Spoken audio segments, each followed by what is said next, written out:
સાંદીપની વિદ્યા સંકુલ દ્વારા ઓનલાઈન એજ્યુકેશનમાં સ્વાગત કરું છું। આજે આપણે ધોરણ 5 વિષય હિન્દી તેમાં કાવ્ય ત્રીજું નન્હા મુન્હા રાહી હું।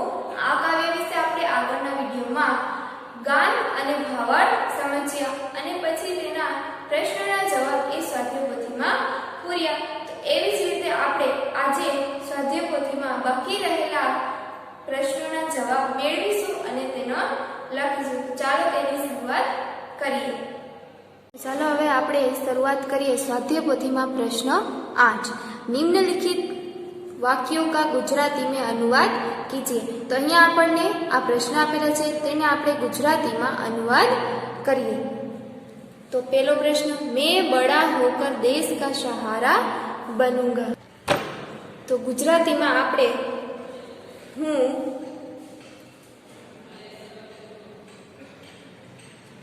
મોટો થઈને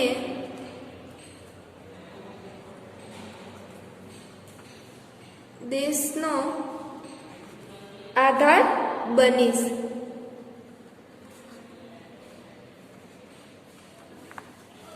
બીજો પ્રશ્ન यहाँ हरे हरे खेत लहराएंगे। तो આનું ગુજરાતી આપણે અહીંયા લખીએ। અહીં લીલા લીલા खेतरो लहराशे। त्रीजो मैं दुनिया की आंखों का तारा बनूंगा। तो गुजराती में लिखिए हूँ दुनिया नी आंखों नो तारो बनीश। चौथो प्रश्न मेरा देश शांति की नगरी है। तो मारो देश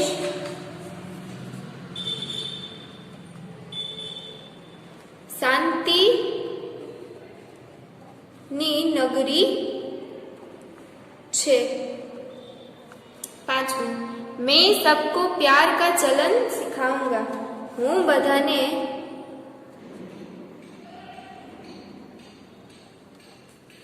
प्रेमनो व्यवहार શીખવીશ। અહીંયા આપણે વાક્યને ગુજરાતીમાં અનુવાદ કર્યો। તો હવે આપણે પ્રશ્ન 9 निम्नलिखित भावार्थ से संबंधित पंक्तियां काव्य में से ढूंढ कर लिखिए। અહીંયા આપણને આ પંક્તિ આપેલી છે। तो આપણે આગળ કાવ્ય સમજ્યા ત્યારે તેમાંથી આ પંક્તિને સંબંધિત અહીંયા લખવાની છે। તો તેમાં પહેલો પ્રશ્ન मैं देशभक्ति के रास्ते पर डर डर के नहीं चलूंगा। અહીંયા આપણે જવાબ લખીએ रास्ते पर न चलूंगा डर डर के। હવે બીજો પ્રશ્ન ધરતી પર પાપી જન્મ નહીં લેંગે। તો જવાબમાં ધરતી पे पापी न पाएंगे जन्म। त्रीजो मैं हमेशा तिरंगा झंडा ऊंचा रखूंगा। रखूंगा ऊंचा तिरंगा हरदम।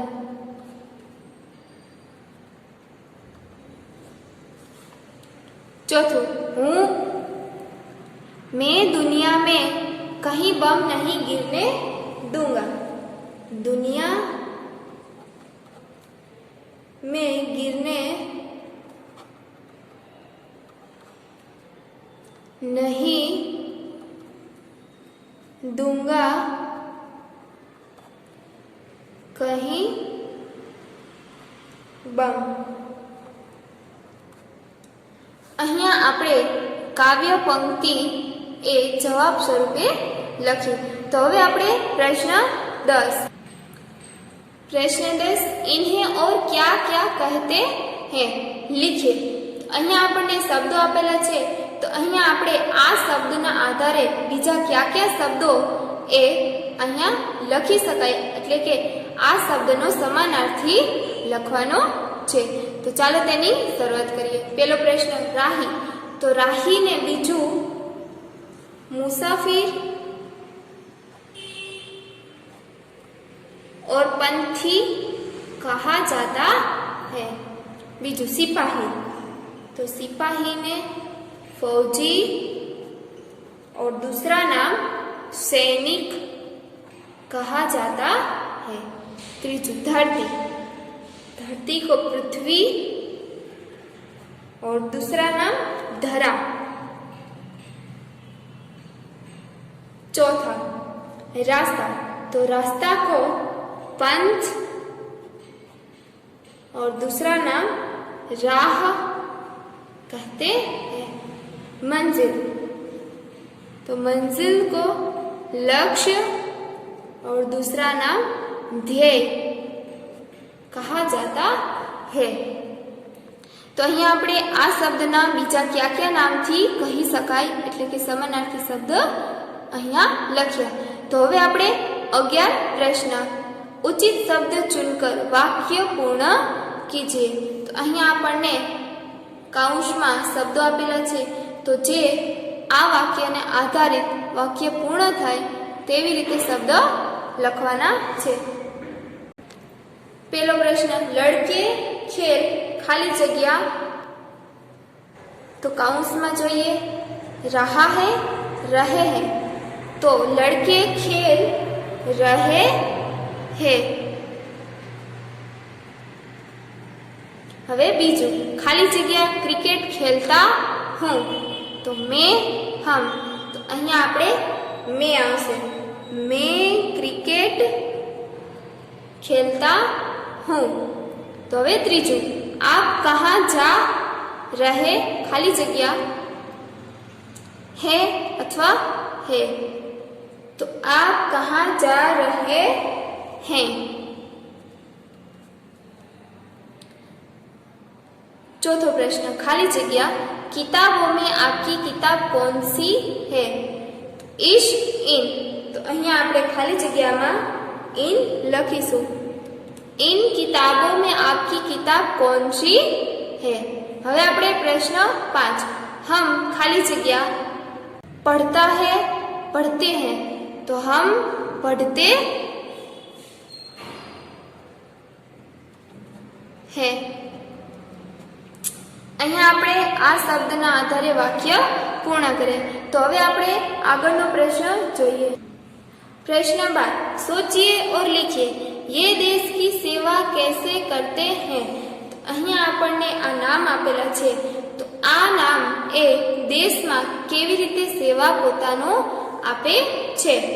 तो किसान केवी रीते सेवा करे छे देश ने, तो किसान कड़ी मेहनत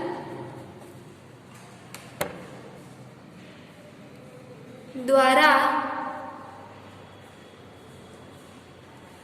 बहुत अनाज पैदा करके।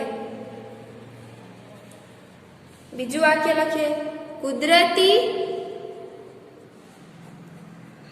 खाद का उपयोग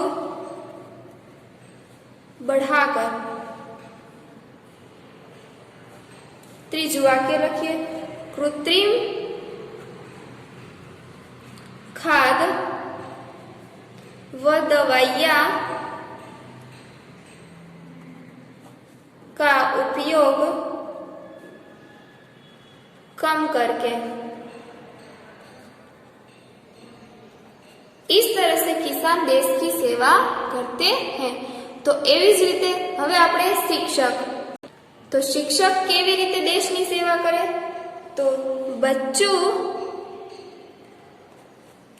को उत्तम शिक्षा देकर। दूसरा वाक्य बच्चों में जीवन कौशल व जीवन मूल्य स्थापित करके। त्रीजું वाक्य, ऊंचे आदर्शों का आचरण करके। तो આવી રીતે શિક્ષક એ દેશની સેવા કરે છે। ખિલાડી દેશની સેવા કેવી રીતે કરે છે? તો ખિલાડી ખેલ દિલી રખકર। બીજું, ધोखेबाजी छोड़कर। त्रीजू, सही अर्थ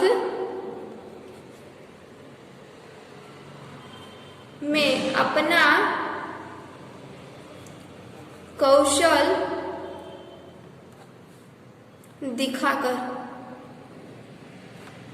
तो खिलाड़ी ए पोतानी खेलदिली रखकर, धोखेबाजी छोड़कर और सही अर्थ में अपना कौशल दिखाकर देश सेवा करते हैं। चौथुं, कलाकार। तो कलाकार देश की सेवा आजीवन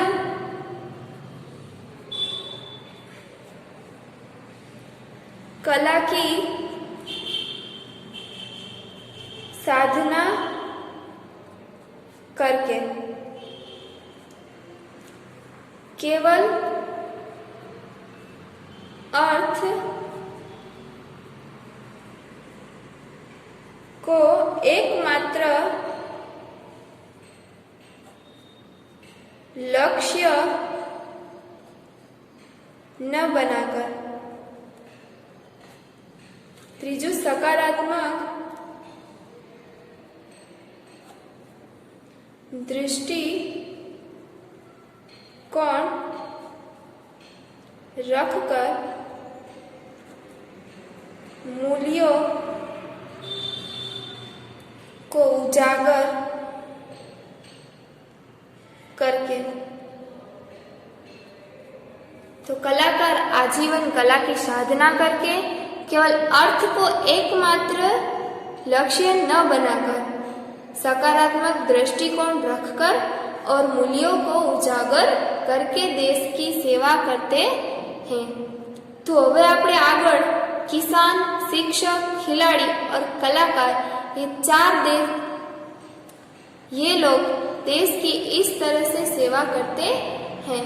तो હવે આપણે प्रश्न 13 निम्नलिखित काव्य पंक्ति को पूर्ण कीजिए। અહીંયા આપણને કાવ્ય પંક્તિ આપેલી છે, તેને આપણે અહીંયા પૂર્ણ કરવાની છે। તો ચાલો તેને પૂર્ણ કરીએ। पहली काव्य पंक्ति, बड़ा होके देश का खाली जगह तारा बनूंगा। तो बड़ा होके देश का सहारा बनूंगा, दुनिया की आंखों का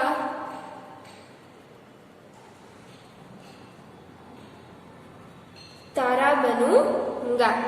तो एवी ज रीते बीजी काव्य पंक्ति, रखूंगा ऊंचा तिरंगा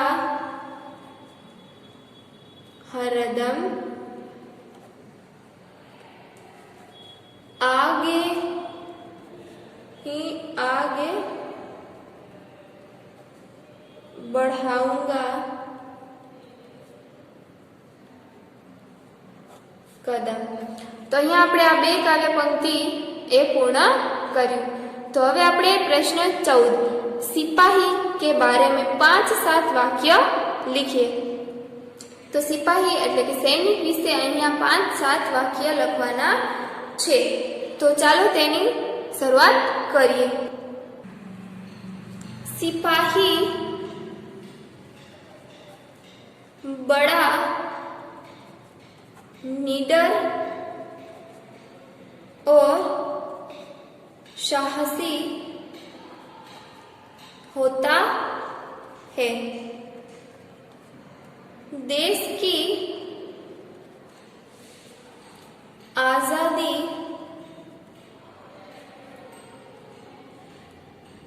और देशवासियों की रक्षा करना ही उसके जीवन का लक्ष्य है। देश के लिए शहीद हो जाने में